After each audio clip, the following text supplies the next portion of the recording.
Are you? We'll see. I was just kind of mumbling. Okay. So Doing All it, right, doing there we its go. real Now- for us. Now we're live on YouTube. sweet. All right. Yep. We got a lot to talk about today, ladies and gentlemen. A lot to talk about. Hope you're ready for it. Yeah. Some of it good, some of it not so good. We will see. It is Trekcast, the galaxy's most unpredictable Star Trek podcast. I'm Chad. That's Dan. That's Daniel. Dan's coming to What's us live up? from a van down by a river. Daniel is coming to us from his humble blessings, as he is the humble blessing to the world. Indeed. And I am just sitting here in Trekcast Studio 1. So, A beloved humble Trekcast blessing. Studio 1. yeah, That implies that there's like multiple studios. you have a Love it. studio in your van, and Daniel has a That's studio true. in his All right. house. So, All right. Yeah. Okay. All right. we have So three. why do you all get the to be number studios. one then? I have no, because I'm the only one with the, I don't know. I just made it up. Because you're on the right coast. Because I'm not number 2. Well, Well, you know, actually, I we am count number it, 2. You're the second one. If we count from my side of the country, you're number 2. If we count from True. from Dan's side of the country, he's number 2. All right, so it's, Either way, you're in the It's middle. true. it's Trekcast It's a Studio challenge. 2. I mean, if he's ground zero, then the stupidity moves outward. So, Mm. are you closer to the East Coast or the West Coast, Chad? Probably the East Coast. Probably All right. the East So Coast, but if you're technically right in the ground middle. zero, yeah. If you're ground zero, you can be 1. I'll be 2. I'll be number 2. I'll take one for the team. Yeah.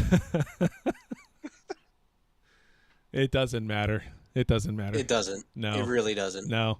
That's Whatevs. funny. All right. So, with all that said, what's going on in the world over the last week with the two of you before we get into the news? Anything we need to know about? What's going on? There's like a whole bunch of shows that have been on, and Yeah. I forgot when every one of them was on. So it was out for Yeah. a while, and then I'm like, oh, wait a minute, I have an episode of such and such. Yep. And then the next day, oh, wait a minute, I also have an episode of such and such. And then the next day, wait a minute, I can't go any higher. Sorry. Wait a minute, You're going I so also high we have can't an hear you. episode of such and such. Yeah. I got sick over the week, and Yeah. pretty sure I had the COVID. Came back negative though. So, yeah, but it's running rampant at my job, Yeah. and my symptoms keep changing, which is common with COVID. So, that's fun. I don't know if I'd call that fun, but all right. Yeah, If whatever. that's your take So I on got it. to watch everything because I was just home sick. Nice. Nice. I don't get that luxury. I'm not on the road this week. I worked from home last week. I'm doing it again this week, so that means I have no Yeah. time to myself. There you go. I got lucky to watch 2/3 or about a half of the Orville. I didn't watch the second half. I watched one episode of Kenobi, and I watched Strange New Worlds like last night. So, Okay. barely got All it right. in. Barely got it in. That's okay though. That's okay. All right. So with that said, I guess go for it. I have watched my new favorite show that I would strongly recommend to everybody. Okay. It's on Hulu. It's called Under the Banner of Heaven. It's with Andrew Garfield. No. It's like a murder mystery cult show. Okay. Never heard of it. Really, really cool, really interesting. It's also got Wyatt Russell and Sam Worthington from Avatar. So, Oh, okay. really interesting show. Yeah. What's it called again on Hulu? If you're Under the Banner of Heaven, if you're into like true crime or that True Detective show, it's that style. Is it too gritty for like a teenager, or is it more adult? Ooh, depends on your kid. I know me as a teenager would have eaten this show up. Yeah. Okay. Like, yeah. So, Do you know what the #1 streaming movie on Netflix is right now? is it Paw Patrol? No. Nope. No. The Amazing Spider-Man with Andrew Garfield. Ah. There you go. Yep. People love that dude. Well, I mean, it's funny because they didn't when it came out. Right. You know, it didn't do terrible. Those movies didn't do terrible, but they weren't like blockbusters. Mhm. And I don't know, this Spider-Man No Way Home has kind of, you know, I don't know, people have rediscovered it. He's hot, and baby. And it's funny how, you know, I read an article yesterday. Morbius is coming back to the theater. Yeah. Oh, it's back. Why? Do you know You know- it's back? What's that? Do you know why it's back? No. There was Okay. there was like an online campaign to bring it back or No, something, and it's like they were like, maybe, you know what, maybe it wasn't as bad. Maybe we could actually bring this back. You know, there's all this buzz about it now after the fact. Right. So they're like, well, let's So- bring it back. Let's capitalize on some of this buzz because we got some money to make back on Right. this thing. So a couple weeks ago on Twitch, somebody live streamed Morbius the movie, Oh, and geez. people jumped on board making fun of it. It was like a communal let's shit on this film. Oh, boy. And Oh, yeah, really? and so they did that, and it was very, very popular. Sony never took it down, and it just kept gathering steam. So then all these memes popped up about how it's Morbin time when he turns into Morbius. And so Sony sees all this online play and goes, oh, people love our movie. We're going to re-release it. First night, Friday night. It's in over 1,000 screens, right? Yeah. It only made $85,000. Oh, yeah. That's Yeah, so nobody really cares. no. But Sony misunderstood the entire I don't campaign. get it. That's too bad. I don't get it. Yeah. How can Yeah. how can Did you how can it be so see it? stupid? No. No, God, no. No. No. No. I just don't understand how companies like that can be so stupid. I want to see it just because I want to know how it connects to the MCU and the Sony movies at the same time, because there has to be some. It's got what's his name in there. Michael Keaton is in there as Yeah. I the don't. Vulture. So it he's obviously only in there in the end credit scenes. You can find the Yeah. end credit scenes on YouTube. You don't Yeah. need to watch the whole movie. And they don't make any sense Um, from what I understand as far as the rest of the They movie do not goes. make any sense whatsoever. awesome.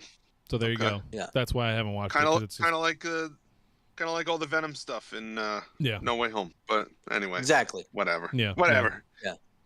Yeah. Welcome to Morbius Cast, where it's always Morbid time. It's always Morbin time, baby. This is part of why I didn't like No Way Home. But anyway, that's just me. Oh, All right. just I'll take it this week. Shut up, Chad. Shut up. If you could, you'd smack me like Chapel smacking Spock, right? Oh, I can't wait for the news because I've got really bad angry fans in the news. Okay, So- let's go Uh-oh. for it. Let's go for All the right. news. Here we go. Do it. Attention all hands. It's time for Star Trek news.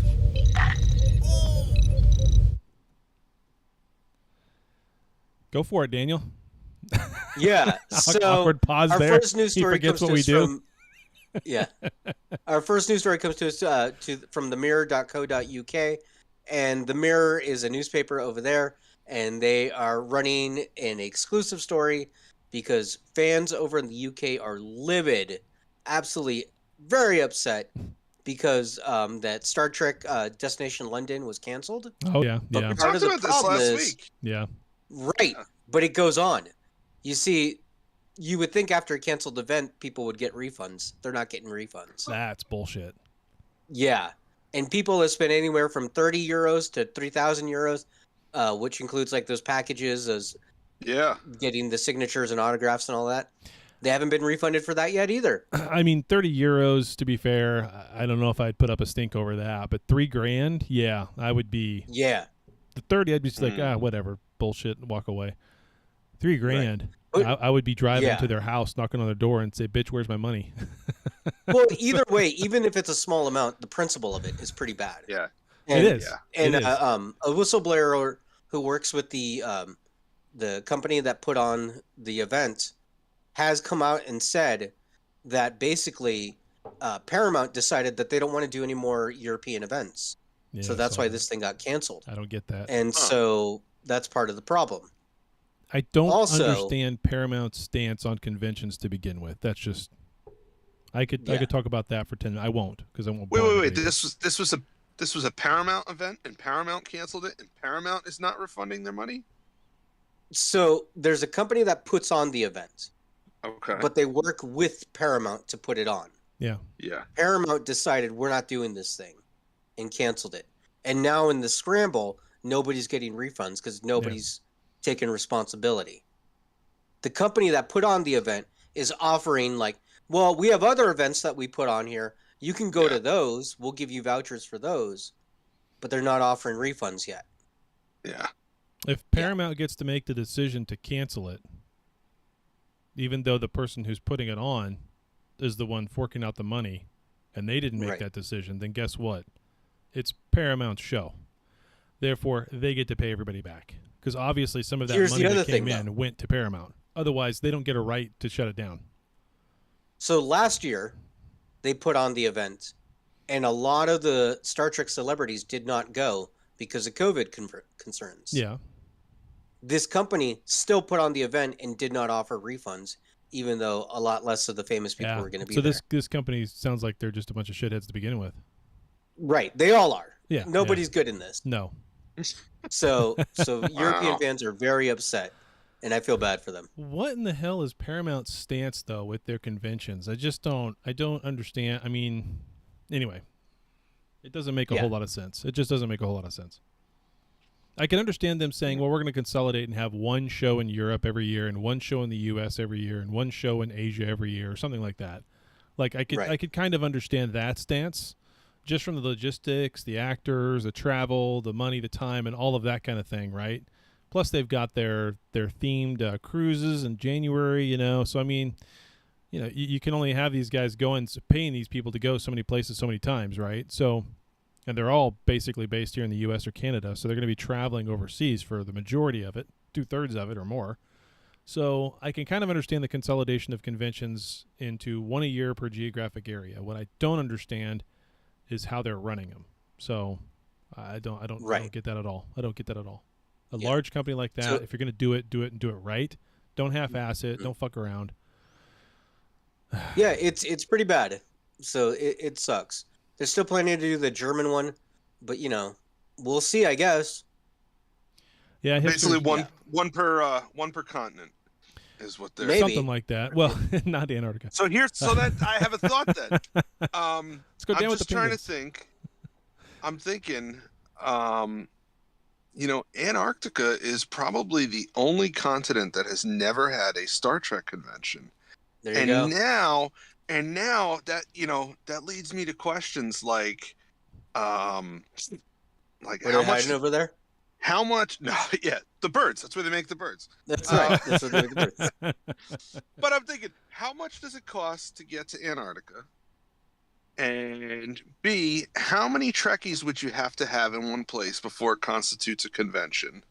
And C, could we sponsor the very first Antarctica Star Trek convention, Rurapente Spectacular, brought to you by Trekcast?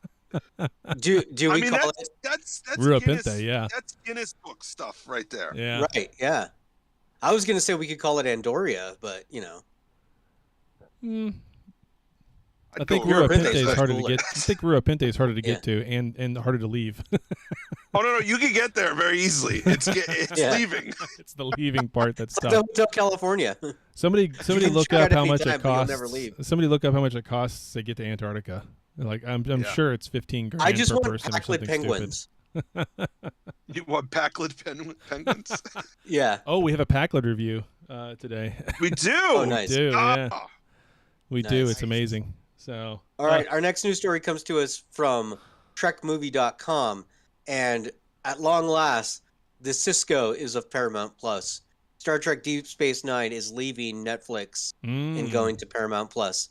At the end of June, DS9 will be gone and return to the Celestial Temple of Paramount Plus. I wish I could say awesome. That means I'll be able to stream it over there on Paramount Plus, but we have ads on that one. I didn't have ads on Netflix, and I've got about 9 million other shows to watch right now, so it's kind of tough. Yeah. And this is only for the U.S. Internationally, it's still going to be wherever it is you found it until that changes. Probably Prime. But a lot Prime or Prime Netflix still. in other countries. So, yeah. So, starting July 1st, it'll be gone. Hipster Spock made a good point in our on-air chat, and it's a good time for me to remind everybody to get on our Discord to be on our on-air chat or over on YouTube because the show is always broadcasting live, and so you can be on the chat over there. Daniel's watching the chat on YouTube. I'm watching the chat and Discord. Either way, you can make comments as we're talking, and we'll maybe respond. But Hipster made a good comment. He says, the guys at Paramount are Watch idiots. it for dogs. Watching for dogs, yep. Star Trek is the most mismanaged IP out there. No wonder it's still sort of a niche thing despite the cultural awareness. Yeah, it kind of can be sometimes, even though, I don't know, I think Strange New Worlds is doing a fantastic job of being somewhat more mainstream. So... Yeah. Even though this week's episode was, what the? Yeah. It was different. Okay. Anyway. And our last news story comes to us. Yeah. No, it was different. That's all I said. Yep, go for it. All right. Last news story comes to us from ScreenRant.com. And Picard writer confirms Borgs don't retcon earlier Star Trek stories. So Terry Matalas, once again, taken to the interwebs, talking about and kind of explaining Picard Season 2 because good writing means you need to explain things. That means the exact opposite, but yes, I know. Exactly. Oh, exactly. Yeah. So whatever.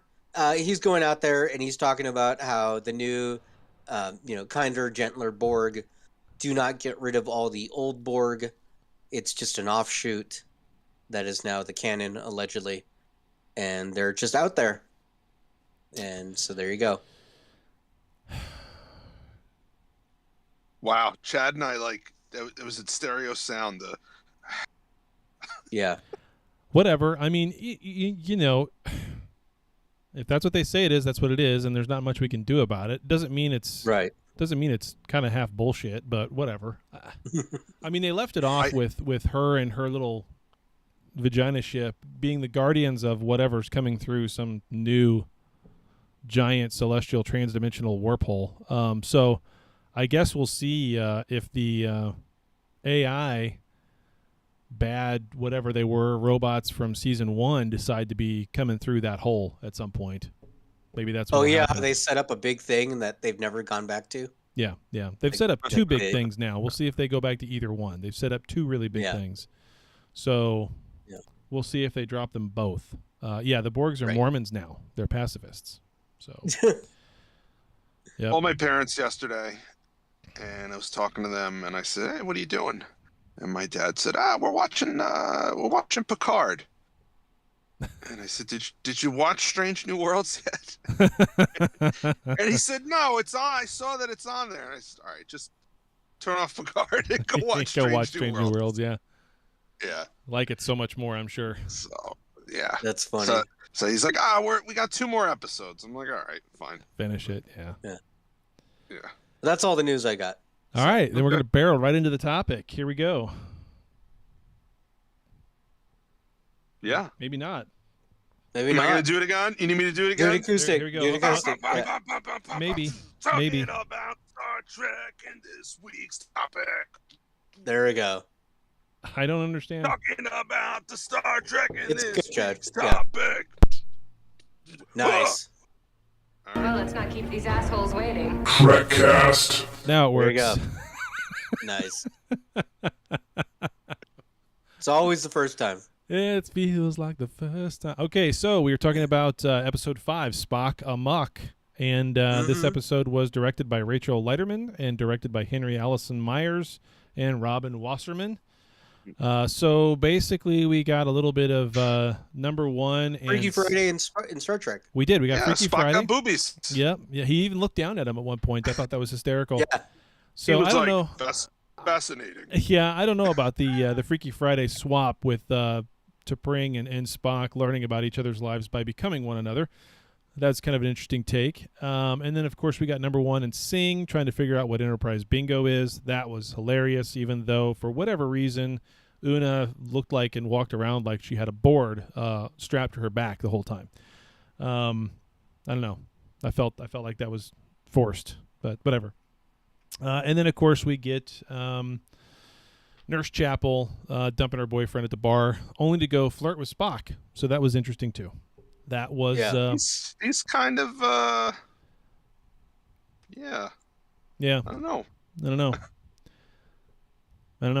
I know my buddy called me yesterday. Yeah. And he's like, "Hey, so I'm watching Strange New Worlds." I'm like, "Oh, cool." He's like, "What's up with this nurse lady?" Like I know her. Like, what? I don't know. What do you want to know? I'll call her and ask her. Yeah, exactly. So You have a number? yeah, Do you have a number? someone asked the question, which one's hotter, Chapel or T'Pring? And sometimes I don't care for those kinds of questions because whatever. But Mhm. to me, T'Pring has got this smoke and sexy attitude about her, whereas Chapel's kind of fun and bubbly, and I'm not sure which one I would get annoyed by first. So Yeah, initially it was, hey, she's fun and bubbly, but now yeah, she's a little dirty too. yeah. Mhm. Dan likes that. Well, we know which one Dan's going for. Yeah. I'm going for I my say wife. white shoes. Yeah, I'm yeah, going yeah. for my wife Go for it. because There you go. I don't know who's listening. So That's right.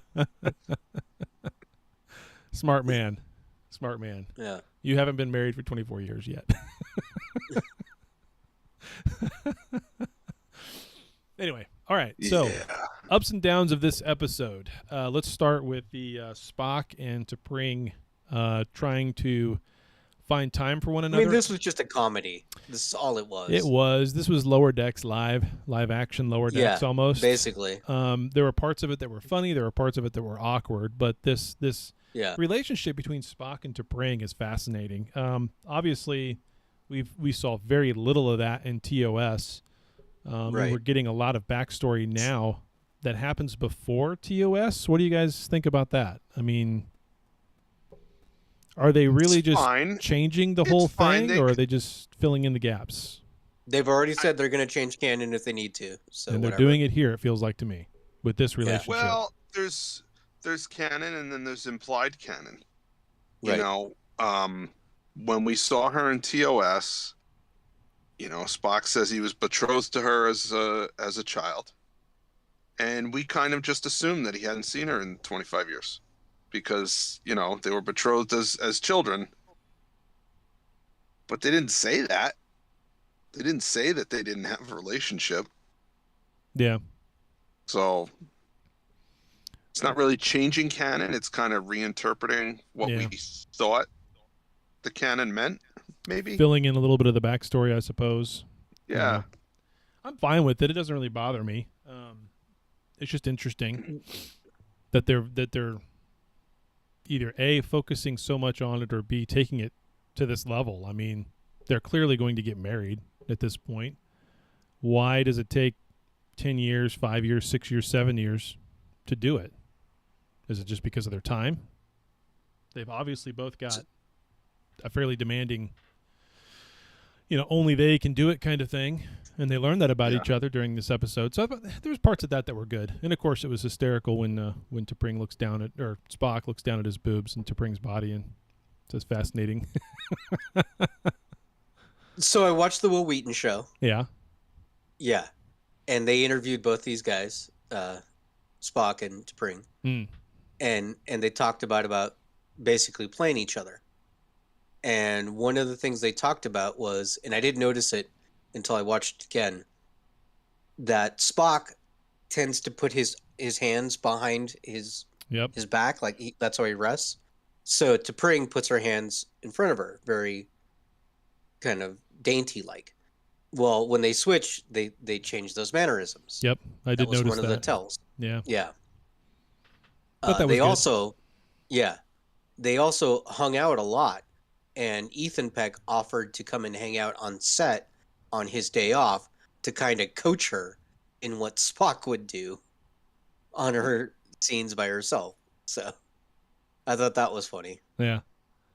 Yeah. I think the best part about those scenes is Pike's reaction to the two of them. The first time learning about it in their quarters is hysterical. Yeah. I think he and laughs in their faces. He Pretty much. does. Yeah, pretty He's much. like, okay. At one point, I think he says totally. I mean, Yeah, because like you can tell from our mannerisms that we've changed. he's like, And totally. He's like, oh yeah, totally. Totally. And I'm like, no, I can't. No, I Yeah. can't.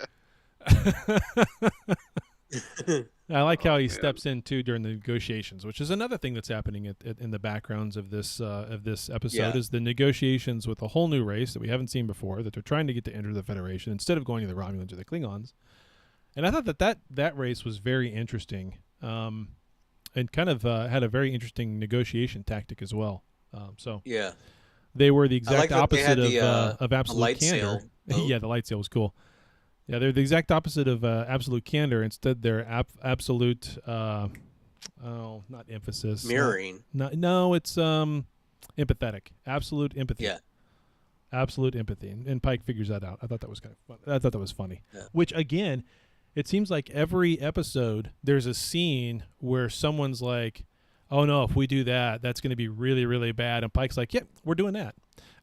Yeah. Like there's at least one scene in every episode where he does it. I love that. So I did like Dr. Mbege's fly fishing hat. That thing was hilarious. yeah, that was funny, and of course we get to see him fly fishing. I'm not sure where that's gonna, other than just that's cool. I don't know why. Yeah, I think it was just a goofy whatever. Yeah. I had a little bit of a problem with that. They just introduced his daughter in this situation with his daughter. Okay, and they kind of leave it open that okay, we're going to see her again. This is the driving force behind this character, and he gets shore leave, and the first thing he does is he leaves. That's two episodes now where they haven't worried about her at all. Yeah. In this episode, So- he's just like, sure, he's got to have time off. He's got to have time to go do his own thing, something that he loves and enjoys. I get that. So that part, I kind of get. But last week, when the ship's about to be destroyed and they've got almost no energy left, not once does he mention to Una about trying to save his daughter. Yeah.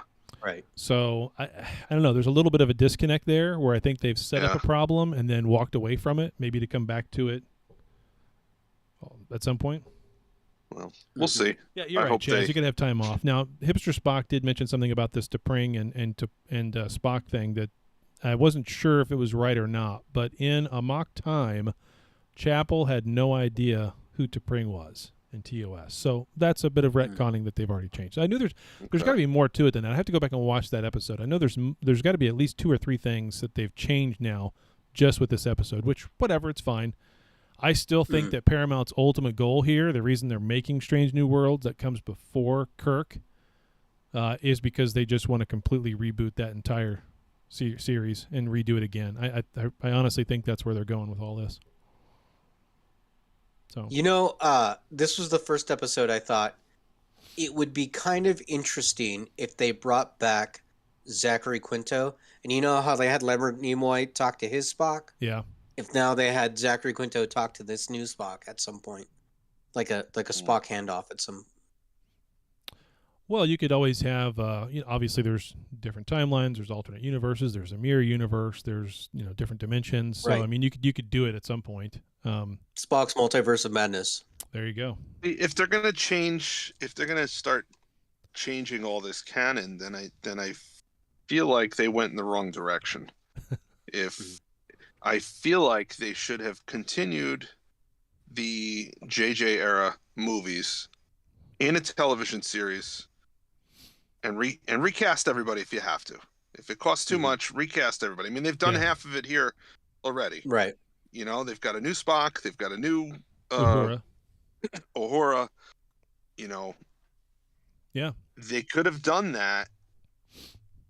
They could have done this show, but it's that crew with new actors, and then they would still have this just blank canvas to do whatever they want. And they could have recast Chekhov. Nobody would care. There's this thing like, oh, you can't replace Anton Yelchin. You got to write the character out if you do another movie. I mean, if you're recasting everybody, it doesn't matter. You recast Chekhov along with them. Right. But yeah, that's true. But then again, we just finished saying how it's a mismanaged IP. But I like what they're doing here. I like what they're doing here with Strange New Worlds. I'm eager to see what else happens. Still a good show. This one, it felt a little weird. It was a little silly with the body swapping and whatnot. But it was very TOS. Right. Very much so. I mean, there's plenty of that's the kind of stories that we got back then. Well, there's plenty of TOS episodes that are cheesy and stupid. There's plenty of TNG episodes that are cheesy and stupid. but they do at least give you some sort of inclination of who the characters are. They tell you some sort of a story that sticks.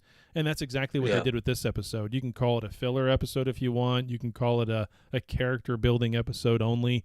There's really no major thing that's of tension. You know, if this one race with one system decides to decide with the Romulans or the Klingons, it's not going to kill the Federation. So there's nothing really huge at stake here other than just maybe Spock and T'Pring's quote-unquote honor for their job. I do love the fact that Spock just punches the dude. So that's pretty good. But let's talk about this Enterprise bingo thing. And someone had posted a picture in our chat of all the things that were on Enterprise bingo. Let me see. And they played Enterprise bingo on the Will Wheaton show also. Did they? Yeah, they made their own version where they asked him questions about like interacting with fans, and nobody got 100%, which was kind of interesting. Huh. There it is. Like it was questions like, have you had a fan come up to you and be extremely emotional? And almost every single one of them was like, yeah, that's happened. Sure. Yeah. Another one was like, have you stolen anything from the set? And almost every single one of them was like, yeah. A couple of them were like, I'm not answering that. Well, speaking of that, what do you think of Pike's uniform? His ambassadorial, I guess, green. The uniform. green robe? The green robe, yeah. Yeah. I mean, that's definitely a callback to Archer. Oh, yeah. The only thing I didn't like about it was that the shoulders were shiny. Like, I'm not sure what the shoulder patches being they're shiny gonna were for. change things up. Yeah, whatever. I don't care. It's fine. It's just kind of like, everything else looks cool. I mean, if you ask our Discord group, it doesn't matter what Anson man wears. As long as you can mount Anson, yeah, they want to mount Anson. That's hysterical. Yeah. All right, So so what is T'Pring's job? What I must have missed something. She's I like it's basically Office Space. What is it you do here? Yeah. You know what? I watched that movie last night. It was did you? That's funny. It was free on Tubi. I was doing some stuff in the workshop, so I kind of half watched it. It was on in the background, and man, that movie's as funny as the day it came out. What, I swear. right? Office Space. Office Space. Oh yeah, Office Space is hysterical. Yeah, that movie never gets old. Yeah. So no, T'Pring's job is to go and take Vulcans that have gone off the deep end and aren't, quote unquote, following the ways of logic, and she's rehabilitate a logic them. health counselor. Yeah, she rehabilitates them and brings them back into the fold, essentially. Yeah. So she's Are they criminals? I don't know if they're criminals or not. It's weird that he's playing chess in a public park and there's other Vulcans sitting around. Yeah. Yeah. I didn't quite understand that. Are all these people in some sort of cult that says we want to let emotions rule us? And he didn't act very emotional, so I didn't, there wasn't a whole lot of background as to why T'Pring was the only one who could talk to this guy, but it was a funny setup. I guess that's about the only thing you can say about it. Yeah, it was a little confusing.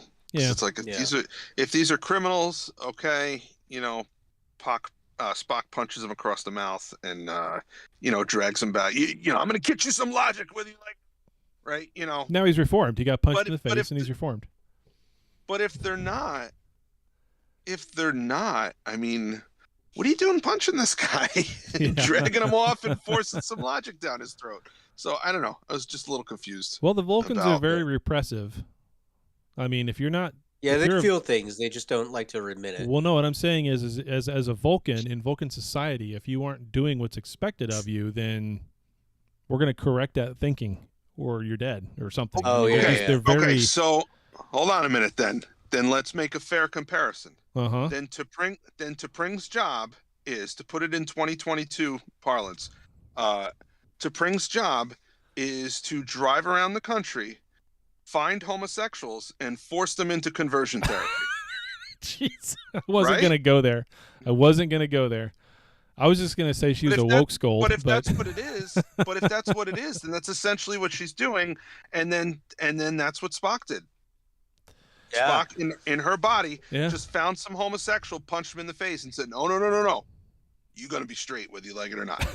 You're going to be logical. And threw him in the van and drove him to conversion therapy. So Cyborg could be it was pissed. weird. It was weird. Yeah, Yeah. there's multiple parts of this particular episode. I think this is probably my least favorite out of all of them, and I'm not saying that because I think it's a bad episode. I think it's just the most confusing, a little bit of whatever. Kind of like the way the Orville was. We'll talk about that. But at any rate, If they had explained, like, they needed a line with, like, Pike, like, what is it that she does? Oh, she does this, and, like, give it a name. yeah, And, like, what is that like? Is that like a bounty hunter? Is that like a cop?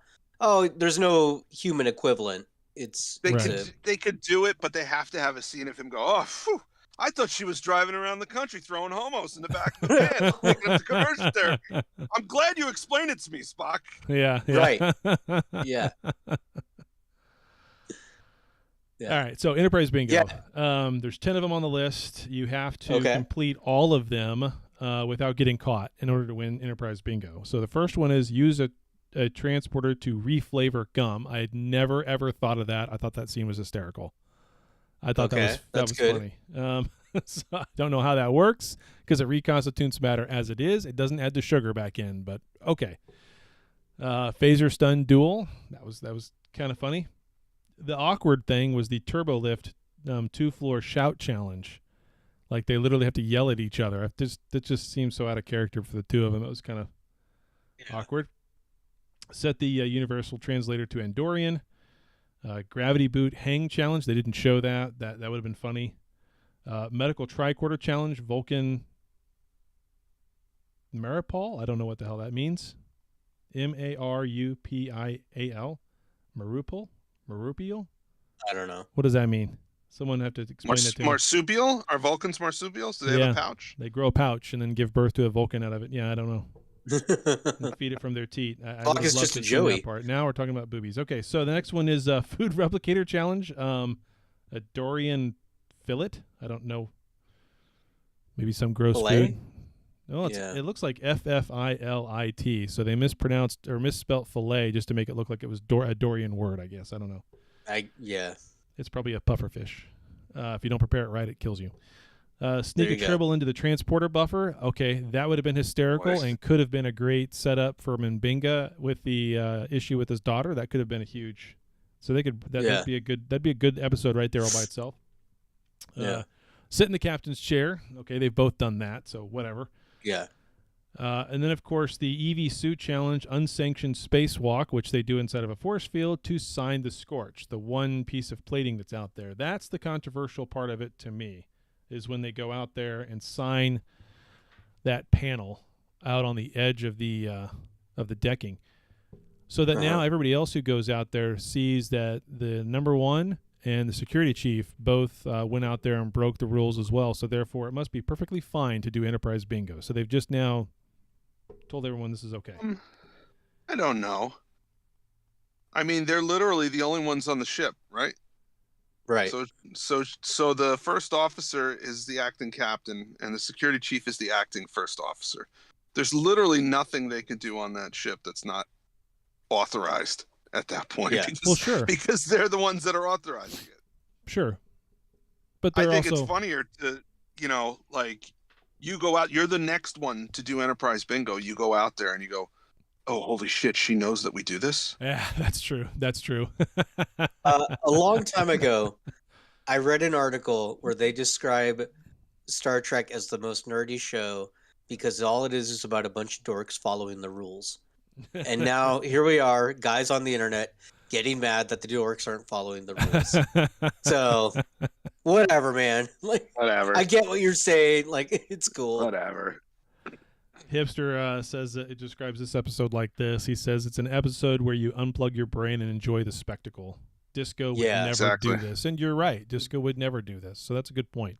Yeah. I agree with that. Yeah. I agree with that. That's okay. Yeah. It's okay to do that. I mean, it was a gorgeous shot when they are standing out there by that plate. Whereas in the Orville, they literally unplug your brain. Yeah, they literally unplug your brain. But no, they're sitting out there and they see the solar sail go by. That was a beautiful shot. So that was a beautiful shot. That was cool. Yeah. And the good cop, bad cop routine thing when they're interrogating the ensigns, that was hysterical. Yeah. That was funny. Yep. Singh just yells "bad cop," and I'm like, "What the hell's going on?" Oh, I get it. She beat her to it. That's funny. All right. Anything else in this particular episode we want to cover before we go to feedback? We got a bunch of guys in the studio audience, I'm sure, that want to talk. Or do we want to talk cover about the Orville real quick? We're going to talk about the Orville and Kenobi real fast. Actually, I almost forgot. Yeah. Yeah. Okay, so let's talk about the Orville first. What was that? After 3 years of not being anywhere, it's not back. It's not back. It's not back. I don't know what the hell I watched, but that was not the Orville. That was not the Orville. I kept waiting for the funny parts, and they never arrived. Well, it's a completely different show, literally. It's like so if you heavy. look at Hulu, it says season 1, season 2, and then it says New Horizons. Yep. Yeah. Well, I don't know what's over the New Horizon, but it's not comedy because I didn't laugh once. Yeah. And I think they know this. I think this was a conscious decision that they made because there was no Bortus. Mm-hmm. Yeah. There was no Bortus at all. And, you know, whenever that dude is there, it's comedy. He was in the background. Yeah, but what I mean, he didn't have any story. Oh, there was no story involving him. He was just background character. He was a voice on the intercom. That's it. You didn't see Clyden. You didn't see the kid. Yeah. He'll be in it. Like that actor has straight out said that he's in it. Yeah, no, I know. I just if they don't do more of what they had done with him, I don't know if it's going to be interesting.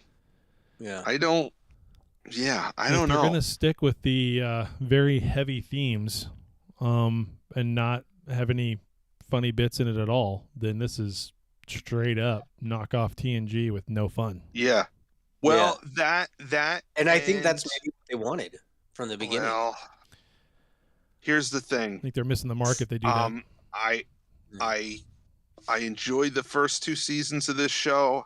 I'm thankful that Seth MacFarlane made them, and I'm not trying to be mean, but he is no Patrick Stewart. He is a comedic actor. He does not have the acting chops for some of the serious stuff that he tried to pull off in this episode. It didn't work. Yeah. It just didn't work. And not only that, but there's some weird decisions made, right? Just taking the whole, okay, it's a drama now and it's not really a comedy in that episode. Because one episode doesn't tell us what the whole season's going to be. But let's just take a look at some of the decisions they made in that episode that really make you scratch your head. Who is Ed Mercer? Ed Mercer is the captain of the Orville, and he was put there because they needed a captain and a warm body, and he was probably the worst one to put in there, but they did it anyway. Remember how he was told that? He was told by the Admiral, you were not our first choice. No, you're like our 15th choice. The other 14 all fucking died or said, we don't want that stupid ship, so we're giving it to you. Don't screw it up. Yeah. And we're going to give you shit missions so you can't screw it up. Like basically. Yeah, he was the low man on the low man ladder. on the totem pole, basically told he sucked and this ship sucks and your whole crew's going to suck and go for it. Right. You want your ex as your first officer? You're insane. They're basically setting him up to fail. So it goes from that to now, for some reason, after this battle with the Kaelon, they're going to entrust him with not only they're going to entrust his ship with some prototype of a brand new fighter, but Gordon is going to be the test pilot for it to say whether or not it can be on the ship. What was that entire scene about? We already know Gordon is a good pilot, right? Was that whole entire setup and scene just to tell us that Ed Mercer's captaincy is now more important than what it was before, and Gordon Malloy is still an excellent pilot, and oh, by the way, the new pilot that's with him doesn't know how to fly drones and shoot? Like, what was the entire setup of that? Like, I feel like there were so many scenes in this episode that were there for zero purpose whatsoever. How many times do I have to see shots of the outside of the Orville having a deck plate taken off and another one put on? Like, what? That happened like 4 times, and I'm not even halfway. I think maybe I am. I'm about halfway through that episode, and it's happened like 4 times. Like, I don't understand. I don't get it. Yeah, I don't know. Yeah. And I know what happens to Isaac because the guys told me before the show started in the chat. But like that doesn't make any sense to me either. And why does Ed Mercer not punish the kid? Like he just lets it slide. I'm gonna let it slide. What? You don't even like put him in timeout or in school suspension or something? I don't understand. For painting the murder in Isaac's work area. So I don't get it. There's so much about that I don't get. And there's some people who seem very friendly. There's like two people who seem very friendly to Isaac, the doctor, and then this other lady that's in engineering who puts her hand on his arm, and then everybody else just hates him. Why does I don't yeah. Very confusing episode. I'm hoping that when I watch the rest of it, at least a few things kind of pull themselves together. But well, I wonder if this is the end of it. Like this will be the last season and no more Orville. Well, that's what so I they're heard. just going to do whatever they want. Yeah, I mean that's kind of what we heard a little bit, was that maybe this would be the final one because of all the problems and the time delay. Now, I guess if you back up and you look at what this show started at in its first 2 seasons, if they would have just done a third season just like that, back to back to back, probably would have been a completely different scenario than now. Whereas now we've gone 3 years without it, and here we are, and we've got so much Trek on air right now that if you can't nail this, it doesn't deserve to be on the air. That and there's so much Trek on the air right now. Just doing another Trek that's not Trek.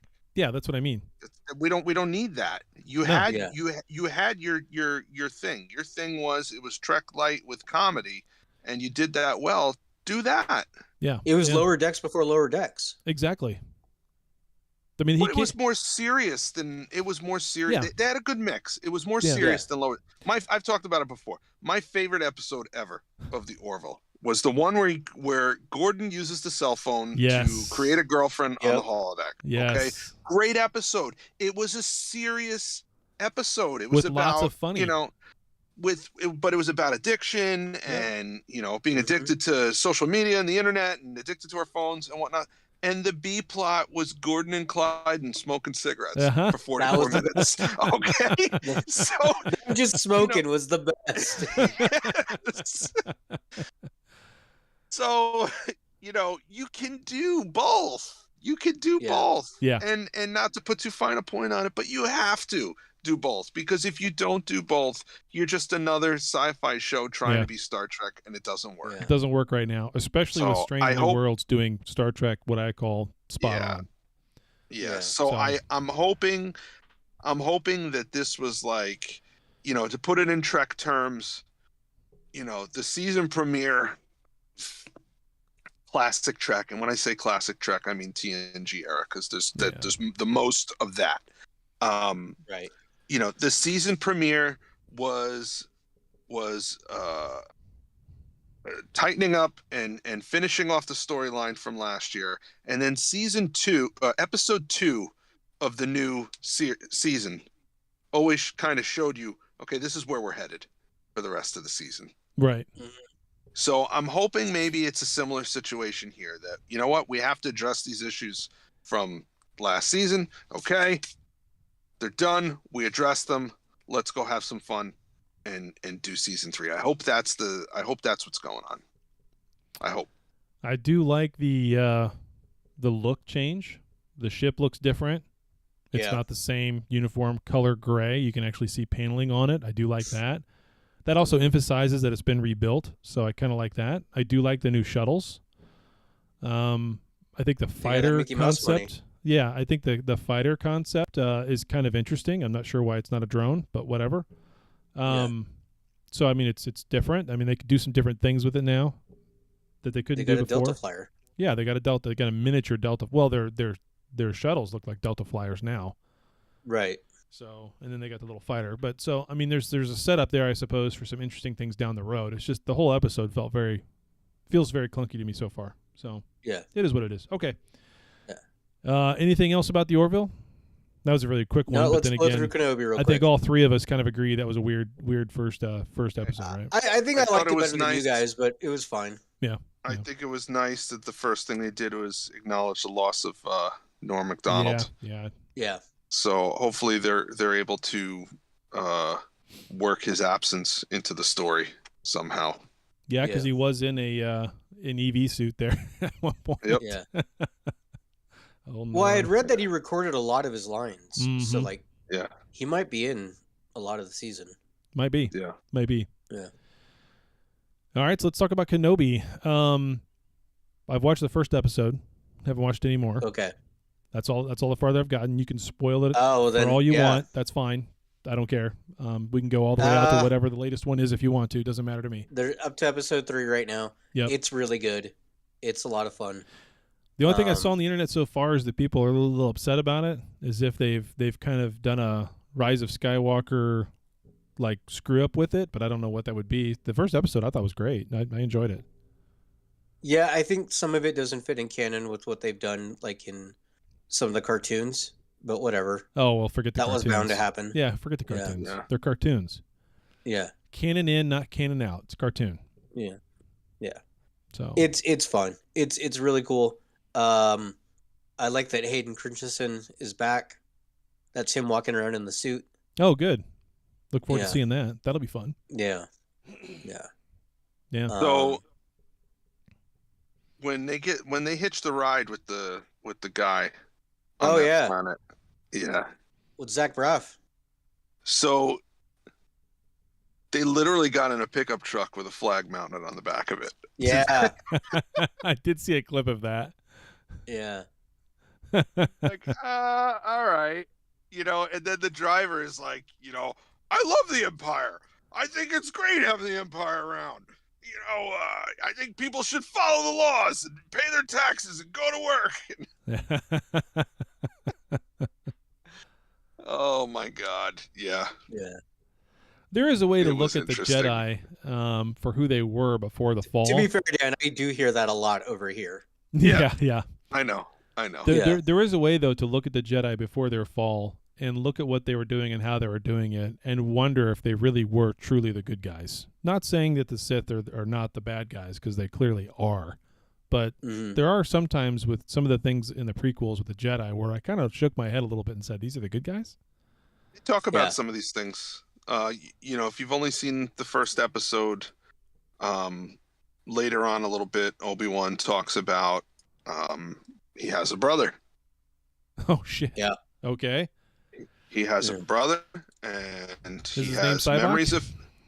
No. He doesn't know. He has no idea who his brother is. He doesn't have a memory of his family. He was so young when he was taken from his family to join the Jedi Order. Yeah. Yeah. Yeah, So see? Yeah.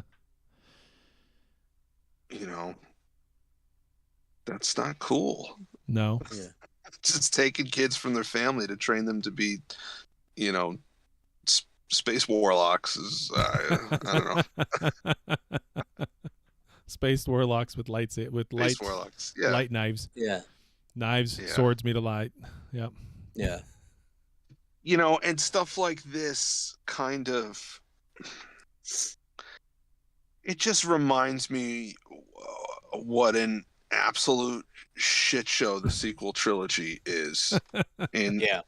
and how they destroyed the legacy of Luke Skywalker Everything. instead of having him rebuild the Jedi Order, but rebuild it better. And they're allowed to have families, or that he could have, all of these things he could have addressed them Yeah. in Jedi Order 2.0, and instead it was like, nah, we're just gonna make all the same mistakes again. Yeah, we're going to make Luke Skywalker a failure. We're going to make Han Solo a deadbeat dad and a failure. Yeah. We're going to make Leia all of a sudden be able to just live in space. We're going to make Hodo come up with some maneuver that no one's ever thought of before. And, oh, by the way, it works. And she obliterates an entire fleet. We're just going to, make up all this shit. And, oh, by the way, Rey, the whole star of the entire all three series, the big thing that's going to be great moving forward is a freaking clone of a Sith. Yeah. Well, somehow Palpatine came back. Yeah. So did either of you see Maverick, Not yet. the new No. Top, Not yet, Top no. Gun movie? Okay. No. Well, this I've is been not gonna, sick. this is not going to give anything away, but he's training Top Gun graduates for a specific mission, and it didn't occur to me until days later, but the mission, they have to fly through a canyon and they have to stay under whatever 500 feet because there's surface-to-air missiles mounted on either side of the canyon, and the missiles will get them. And they have to destroy this nuclear facility, but they have to stay close to the ground, and they have to go up the side of a mountain and then do a barrel roll and come down into the valley. And then the first fighter has to hit the bunker to open it up, and the second pilot has to hit it with a missile to destroy it. And the target is only this big, and I'm thinking about it as I'm driving to work, and I'm like, this is Star Wars. They repackaged Star Wars and fed it to me, and I loved it anyway. How dare they? So that's funny. Maverick Mitchell is Luke Skywalker. Yeah. Yeah. Anyway. I was listening to one of my film podcasts while I've been sick, and they were talking about Tom Cruise and like what a great run he's on with this new, Top Gun and everything. And I've always joked with my friends for the past couple of years that Tom Cruise is on a quest for death. And they were talking about on this film podcast how Tom Cruise is nearly 60 and doing his own stunts. And he was at they did something for CinemaCon, and literally it's just Tom Cruise on video. He's sitting on the edge of a plane, like a biplane, and then just fucking says whatever his little spiel, like, hey, thanks for watching our movie, here's a trailer, and then just falls off the plane and parachutes down. That's his intro for this cinema convention that nobody's at. Yeah. Dude just wants to kill himself. It's probably got something to do with getting to the next level of Scientology. Probably. Yeah. Every time I start to like him, I remember he's one of those wackadoos, and I'm like, oh yeah. They're all wackadoos. This is why I don't want to know anything about actors or actresses' personal lives. I just don't want to know. It's going to ruin everything I've ever seen him in. Yeah. Mm-hmm. So. Yeah. But it was a good movie, so go see it. Yep. Yeah, I do want to see it. Yeah, I do want to see it as well. Right after Morbius. Yep. I'm not going to watch Morbius. God. Because it's Morbin time. It's Morbin time. We need that as an audio clip. They've made it. It's great. Somebody cut together it's Morbius versus the Illuminati from Doctor Strange. Oh geez. He's standing there. It's Morbin time. All right, so with that, I guess we're ready to get back into the feedback. 1 hour in, and we're just starting feedback. That always feels weird. Here we go. Hailing frequencies. Open. Boom. All right, so going over to the live studio audience here on Discord, I'm going to unmute Mr. Bronson first. You get to go first, sir. Any feedback from this week's episodes of all these shows that we just talked about, or more, whatever? That's a lot to talk about. Yeah. Where I'm to start? just going to lay it on you. Yeah, go for it. First thing, watch Top Gun. It's amazing. Yeah. I saw it yesterday. Yeah. And Dan, you're right. It's Star Wars. It's all Star Wars. And Rooster is using the Force. Turn off your flight controller and use the Force to just eyeball it. Just don't think. Yeah. It's easier than Swamp Rats back home. Yeah. There you go. Yeah, I liked Obi-Wan. That was keep watching. It's cool. But I don't know, this episode of Strange New Worlds, I liked it. It was funny. Pike is always good. I love his speeches, by the way. He gives a great speech every time. Yeah. Mm-hmm. Yeah, he does. And when he said, "Yeah, totally," I spit, coughed, and choked and laughed out loud. I laughed so hard, almost woke my wife up. She was asleep. And Lon and her bad cop. I laughed. I love those two together. Their pairings in this episode were great. Yeah, every time you guys said it last week. They pull it off every time they pair off and have their scenes together. It's amazing. I love those scenes. Yeah. Especially Una and Lon. Yeah, those two are kind of funny. The body swap, I kind of rolled my eyes at first, but I thought it worked. The actors did a good job, and didn't go on for too many scenes. I liked it. It was okay. Yeah, it's fun for a one-off. They made it work. Yeah, they made it work. So something I forgot. When Chapel was talking with, who was she hanging out with? Is it Ortegas? Ortega, She was yeah. hanging out with. Yeah. So when they were talking about past relationships, did they talk about a gal? Did they kind of just drop it in there that she might be bisexual? She said that one time, just that one time. So maybe not, but so they kind of threw it in there. I mean, so not to, how do I say this? There's this thing called gaydar. I'm sure you're familiar with gaydar. Yeah. Yeah. Ortega, yes. Chapel, no. Yes. So when I see Ortega's, my gaydar is just. So they. No, really, that's the sound it makes. Yeah. Oh, get ready for some feedback. Well, because they. No. The whole crew lights up for Pike in this. Yeah, exactly. Yeah. What is that sound? It's coming from everywhere. Yeah. But, Is that a red alert? Is that a blue alert? Is that a yellow alert? No, it's a gaydar alert. So is I'm just wondering. I'm wondering if they're planting the seed for the two of them. That right now they're in the friend zone, but Ortegas was the supportive friend. Yeah. Talking about the relationship issues. I'm wondering if and she was in front of me all along. One of those. One of those stories. They're probably also throwing a lot of things at the wall and see what sticks, and then they'll use that in future seasons. So or individual episodes or whatever, which that's fine. As long as they don't treat it like a Raffi and 7 of 9 relationship that comes out of the blue and smacks you right in the face. I don't care. Whatever. It's not good, but the Doctor and Colbert and Stamets, that's pretty great. That was a great relationship. Yeah. So no, it's fine. But they did throw that in there. So okay, Bronson, thank you very much for your feedback, sir. We're going to move down. A couple of people have dropped off because they were afraid I was going to unmute them. So there you go. A few of them ran away right at this time. They ran away. Chaz, you're next. Go for it, buddy. What's your feedback from this week? There's too much. Way too much. Maybe that's why some people dropped off. They were like, I can't handle that. Then Dan on Ortega and his gaydar is like, you think?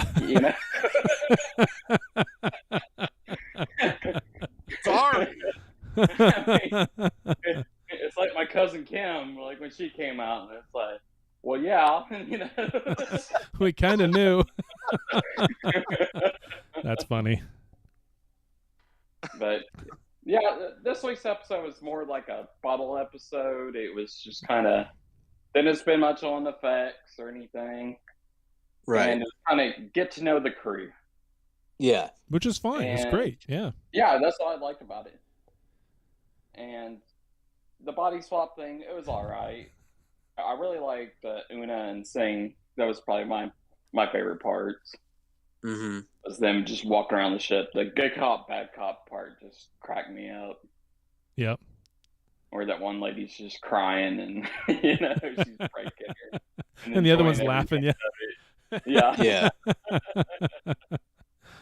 Which actually felt very right. It felt very right as far as how either one of those two would interrogate somebody. Like Una would be super nice and supportive, and Singh would just beat the shit out of him. Like it really fits. Yep.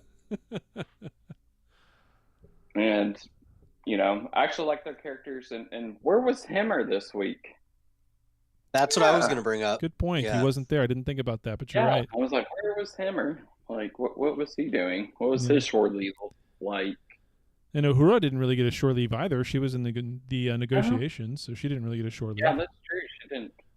I guess because those two have paired up in the last 2 episodes, and then we're trying to get to know the other team. I feel bad for Uhura because she was like the stenographer of those negotiations. Like, do they not have recordings? That they could just use? It reminded me of Sigourney Weaver in Galaxy Quest. I have one job on this ship. It's stupid. Now shut up and let me do it. Yeah. Well, you remember she has books. That's how she learns Klingon. Through a book.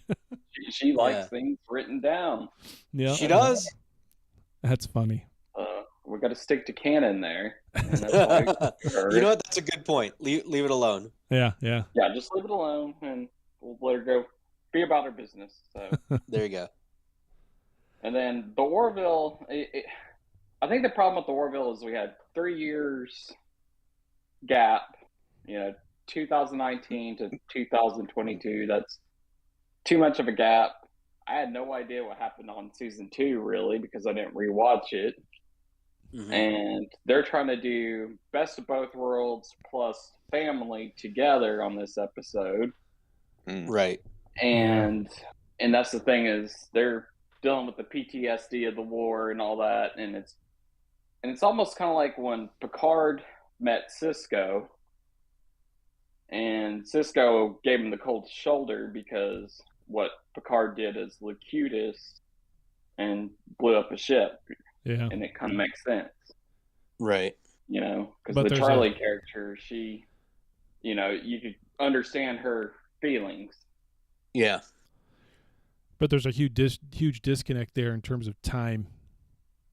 Yeah. That's part So, of yeah, it. It's too I much get time that. in between for That makes for it sense. to- It's a big time gap, and you're trying to do it on a kind of a I kind comedy of feel they show. needed like a recap, like they do in some Yes. shows. Yeah. They They tried needed, to like, at a the start of 5-minute that recap. episode, That but it wasn't much of that a. and I'm sorry. No, that's all I was gonna say. Nice. It wasn't much of a recap. It was just a recap of the battle. That was it. Felt like. Yeah. Mhm. That and I'm sitting through this and I'm thinking, well, no, I kind of agree with Charlie. He has no business being on this ship. He was Mhm. asleep. He was a sleeper agent the whole time. Yep. And no, he's a huge security risk. Yeah. He Yeah. should be at whatever, Union Central or whatever, being dissected. disassembled. Yeah. Yep. Mercer's an idiot for letting him stay on the ship, and the Union's an idiot for letting Yep. him do it. Yep. So I don't know. All right. What we got? It's kind of like hooking Girardi up to the Borg Queen, and she turns into the Borg Queen. And what Picard did this season. Yeah. Yeah, pretty much. Let's not leave these That's two all. alone together, and then the very next scene, we've left those two alone together. Exactly. Yeah. So. And then this week we had Obi-Wan, and then I don't know. It's not my favorite show right now. It's kind of breaking Yeah. the canon, especially when Obi-Wan could have walked around that gate instead of destroying the gate. Yeah. And it's Just like, jump okay. over it. Well, it would have made sense if he would have ran to the truck and tried to get in the truck, but no, he's like, we're gonna leave the truck here and we're gonna walk. Yeah. I don't know. And that part, it's just like, okay, so you couldn't destroy the gate or walk around the gate. You had to destroy it, and it's kind of ridiculous on that part. And my issue is are you guys having an issue like where the fight scenes are really dark, like you can't see anything? In Obi-Wan? Yeah, I don't know if it's my TV because I have an OLED, and when they go to the fight scenes, I can't see anything hardly. My dad said the same thing. But I watch him at night. That doesn't tend to happen at night. See, If you I've watch been it, watching them. I've been watching them in the daytime because that's what it is. It's harder. Yeah, it's harder in the daytime. on Facebook, so I have to Yeah. watch them right off the bat because. Didn't if I you read go the on disclaimer Twitter- that Disney put out before the beginning of each of these shows? You must watch these at night in the dark in an enclosed room and forget about everything you've ever seen about Star Trek in the past. Okay, or Star Wars. Star Wars. Star Wars, sorry. Yeah. Star Trek. Star Trek. Star Trek. Star Trek. Track. Trek on the track. This is tracking my the track. favorite Star War.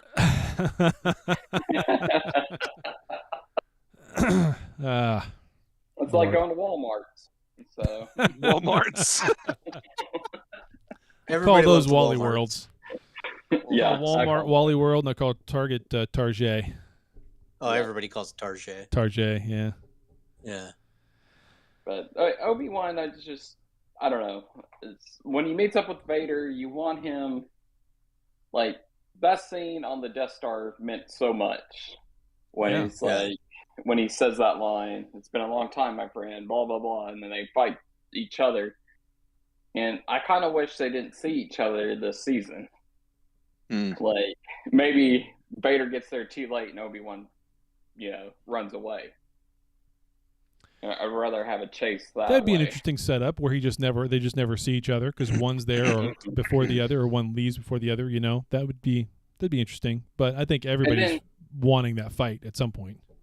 The Inquisitor knows that's Anakin, and that's the thing is, if it's Anakin Skywalker and you have Luke Skywalker living on Tatooine, wouldn't their database kind of pick that up, that his last name Skywalker? I don't think, and this is a thing. This is a thing that's gone on for years. People say, how did he not know? And blah, blah, blah, blah, blah. Yeah. Okay. Luke grew up on a farm in the middle of nowhere.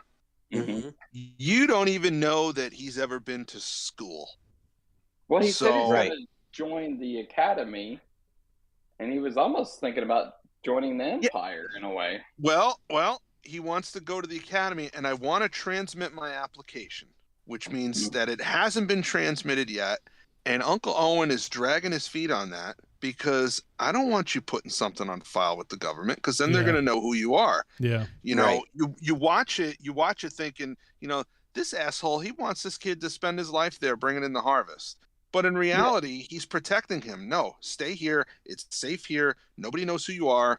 If you put yourself out there, they're going to figure out who you are. They're going to figure out that you're force sensitive, and they're going to kill you. Yep. So the way they're doing this now, it kind of, everybody kind of hated Uncle Owen.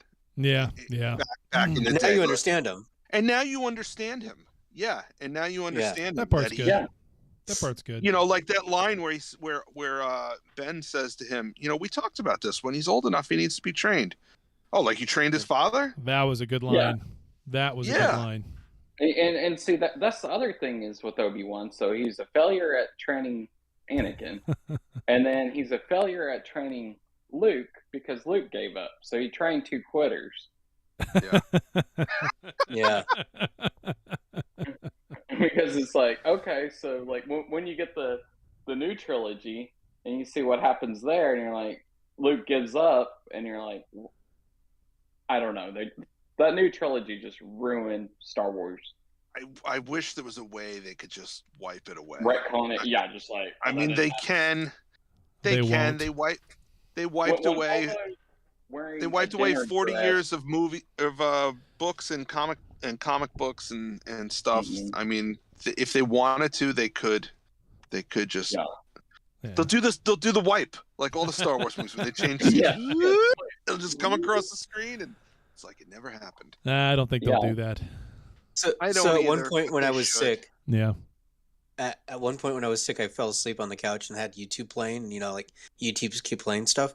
So when I woke up, it had like Star Wars clips, but somebody had taken old James Earl Jones movies and put those lines instead of what he was saying in Star Wars. Oh, so there's geez. one where he's like talking to Luke Skywalker, and it's from Coming to America. He's like, "My son works."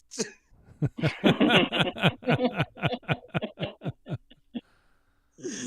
thought it was great. That's awesome. All right. Well, Chaz, thanks for your feedback, sir. Moving down the list, Thanks, we buddy. got one more. Appreciate you coming on. Gentry.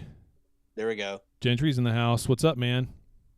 Good morning, gentlemen. How are you today? Hello. Doing good, Hello, man. How you been? Speakers. Hola. Been good, thank you. Got a couple things I would think of. First thing, Dan, I think what you are really talking about is lavender alert. Lavender alert. There you go. Oh no, that's really that's what in you're the going Navy. for. That's in the Navy. It's lavender alert. In the Army, it's Adar. Excuse me? Oh, honey, it's everywhere now. Don't worry about it. You're okay. Also, Maverick, yes, if you haven't seen it, it's excellent. See it in the theater. It's worth it. It's just great. And yes, I also had the thought of, wow, that should be as easy as shooting back wombats back home. When they were doing it, I was like, oh my word, it's Star Wars. It's the very first Star Wars all over again. Two things I thought of. One was I was very interested this time because I do the Trek with the ads on Paramount Plus. and because apparently I'm cheap. And Same. my wife was actually watching it with me, and I noticed that the ads that were coming on in between the sections of the episode, there were several that were aimed at women. Secret deodorant. There was like an Always Maxi Pads or something like that, or mini pads, whatever they were. There were several ads that were very specifically aimed towards women, and I thought, now that's interesting. That is some progress. Women or birthing people? What's that? It's based off of whatever you're watching on that account. Like, do you use like a Roku or like some sort of streaming stick? Yes, we were using my wife's Roku account. There you watch. go. That's why. There you go. Oh, interesting. Yeah. The Roku knows that you've seen every episode of Gossip Girl, so you know. Then it programs accordingly. I am tired of that Glad secret my commercial, wife's though. account. You know, the chippy. I guess she's a Mexican girl or whatever. Kind of reminds. Maybe she looks a little Mexican. I don't know. But the whole "We got you, fam," and then she's like doing the things in her armpits. It's just a little too perky. No idea what you're talking about. I watch a couple Bad Bunny music videos, you know, all Spanish, and all of a sudden every one of my ads are in Spanish. That's funny. The other thing I was going to mention is that because my wife just started watching Strange New Worlds, and I was rewatching with her. Did you know that Enterprise Bingo was mentioned in the first episode? Yeah, it was. Yes, but there was nothing alluded to it. Caught that before. I thought this time was the first time they'd ever gone into it, but it was like, oh no, you know, she sees Uhura, Una sees Uhura in her dress uniform and says, "Oh, Enterprise Bingo, huh?" And I was like, oh my word, it was right there. Una doesn't. Ortega does. It was Ortega. That was okay. Yeah. Very good. Yep. So who knows? Maybe that'll be more of a thing. But anyway, still enjoying it. Still loving it. Love that this is so much more like classic Trek, TOS. I think they're doing a really good job, and just want more. Keep feeding it to us. Yep. Agreed. Yep. And Gentry, you're a fan of Pike, right? You're one of the. Oh yes. Yeah. That's what I thought. Oh yeah. His name. Lavender alert! Lavender alert! Lavender alert! It's too good with that name. You Anson Mount playing Pike, and it's just like there's too much there. And yes, everybody's got man crushes on Pike and everything else. Although which is really funny because, you know, Spock's taken off his shirt 3 or 4 times, but Pike hasn't yet. But everybody's like, "Ooh, we love Pike." Pike doesn't need to. Yeah, it's that attitude, baby. Yeah. He does have the right attitude for it. As my wife said, the flippy hair. She said, "Boy, his hair is really high." I was like, "Yeah, it is pretty high, yeah." Which is why Chad Waldo's hair is better. There you go. Yeah, it's way up today. Yeah. I don't even have a hair height alert. I don't even have anything in it, and it just, I don't know. It's getting grayer by the day. It's kind of starting to worry me a little naturally bit. Lustrous. Starting Wait to till worry you start me. wearing your green robe. There you go. I have seriously contemplated getting a Pike uniform. There you go. I would have to shave the beard, though, to really pull off the look, and I don't want to do that. I think we're going to see a lot of that next convention. Oh, yeah. Oh, I bet. Yep. Gonna have to lose. Well, thanks, guys. Oh, and don't forget the pack lid review. Oh, yeah. Thank you. Almost really want to forgot. hear that. Yes, we got to play that. Pull it up Let's right play now. that. Yep. Yeah. All right. Take care, guys. Thanks, man. Yep. Actually, did we play Gentry's from last week too? On the 26th? Yeah, we did. Okay. So I just had the one. All right. Excellent. We'll do that right now. If that's okay. Anything else? Yeah. No, let's do it. Okay. Let's see if it plays. Hello, everyone. This is Scott Strongbeard Bowders. I'm here with the Orville New Horizons Season 3 premiere, a pack-led review. Weird Enterprise getting fixed. Lamar make ouchie love. Crew mad at Silver Data. Silver Data turn himself off. Crew sad. Crew turn him back on. The end. That was the Orville New Horizons Season 3 premiere. Coming in July, a pack-led review of Obi-Wan Kenobi, the complete series. Silver Data is amazing. Yes, Silver Data. Very Yeah, well done, great. sir. I'm looking That's forward to great. those. Thank you, Scott. Yeah, that is great. Yeah, and don't forget, Scott, I need one of these. I'm buying one from you. Yeah. We're going to raffle that off or do something to give it away. Those are awesome. So thank you for those. Okay. Let's see. Any other feedback? Did have a donation over to the coffee account from Mike Medina. Thank you, sir. Looks like that's Thank you, on Mike. automatic, so we can still do that. That's amazing. Appreciate it. We got to get some live feedback from Mike Medina. Yeah, we do. Yeah. I don't think we've ever had that. On the show? Like No, to- I don't think so. I don't think he's on the Discord. I would like to hear some Mike Medina nuggets of knowledge in real time. I think. I don't know. Better find the beep button just in case. Yeah, the dump button. We would need that. That's So funny. I posted in the group. My question was for this week: Balana and Tom got in a fight. What do Tom, Neelix, and Harry drink first in the holodeck? And I had some choice alcoholic beverages, which included White Claw, Golden Anniversary Beer, Zima, or Four Loko. Almost universally, everyone picked Zima as the boys' first drink, which I was surprised by. And then also in the YouTube, we did have a comment from Doodle Cheese 23, who says, "You guys are great. Yeah, you guys are great. Been listening since Trekcast TOS days. I like the interactions you all have together. It's entertaining and fun to listen to. Keep up the good work." So, Awesome. Thanks. Thank you. Yeah, appreciate that. Thank you. Appreciate that. Good to have some feedback coming in over on the YouTube channel. yeah, So doesn't get a There whole we lot of go. love sometimes, so that's good. yeah. That made me think of something there. And I was supposed to have like the worst beer I could find. I was supposed to have a can of that. That's right. For the show, and I completely forgot about it. So I do have a Yeah. can of Hefeweizen up in the refrigerator, but that is the best beer in the world. That is a Paulaner German beer. So I didn't have either one ready. Sorry, I forgot about it. That's okay. Yeah, it is what it is. All right. Well, I think that pretty much wraps it up. I think so. I think we had this is a good show. Another hour and a half Yes. long.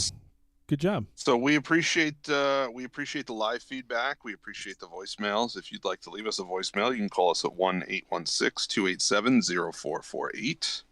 That's 1-816-287-0448. No one is going to be waiting by that phone for you. I know it doesn't. You usually say we're waiting for your call. Caller operators are standing by. That's not the case at all. No It's one a is standing mailbox. by. No one is standing by. No one is waiting for you. You're not that important. But you're important enough. You're important enough that we would love to hear a recorded message from you. Yes. So it's a voicemail Totally. box. Give us a call. Let us know what you think of the show. Let us know what you think of Star Trek, Orville, Obi-Wan Kenobi, burritos, Chrysler products, whatever. Whatever you want to talk about. Whatever you want to talk about. It Yeah, doesn't matter. There's just no politics. Yeah. No politics. Yeah. No We get restrictions, enough no of that. rules. How We much get you enough of love that Captain Pike? sneaks its way in. How much you love Pike, whether you prefer Gator or Lavender Alert, anything you want to tell us, that's the number to call. Or you can email us at, I don't know, Chad's going to give you the email addresses. chadiswrong@gmail.com or trekcasttng@gmail.com. Either one works. And you can follow us on any of the social platforms that you come across at trekcasttng. The main ones anyway. Facebook, Instagram, Twitter, the big three. Yeah, That's it. those ones. Those ones. We're on Right, just post Flutter. names. We're on Hopper. We got a Slapper account. We got our Friendster and our live journal going. Yeah. I made Daniel's those on up. Tinder. So no. That's right. You should be on Tinder as TrekcastTng just to see how many That would be funny. swipes we get. Grinder, somebody says. Grinder. Oh Lord. Grindr. Oh Lord. I'll just put Captain Pike's picture on I was Grinder getting and ready see to what say happens. that's exactly. There we go. That would be a funny thing to do. How many people have used Anson Mount's face on Grinder for their profile Oh, I pic? bet it's a high amount. I bet it's a high amount. Yeah. Someone go make an account and look. I'm not going there. No. All right. Oh boy. All right. right, guys. Well, thanks for listening. Great I'm show. out. Go mow the Live lawn. long and prosper. Yeah, Yeah. we'll see you. Bye. See you next week. See Bye. you guys. Bye.